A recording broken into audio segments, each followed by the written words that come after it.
di rumah tidak ada pelaminan lain. Rusuh nenek mama saya Sumatera Barat. Pak aku rusuh nenek mama. Pak aku rusuh kalau mudo kama marapulai diantar. Entah aku tak berjapui marapulai lain. Kama marapulai dijapui. Sementara pelaminan itu pakaian rumah sesuai je pituanya. Tak kalau lapiak kari kambang mulo cara no balataan. Bu pakai minyak je mamak sarato ayah je bundo tandonya alek kadi kako. Mako ba ia si rumah nang kadang tak kanak tapi di dindiam tapi suto penyeriang lawan.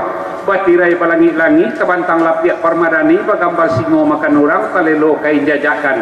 Tetaga marawasira atau enggak papalu cinekun yang disudui terletak pelaminan.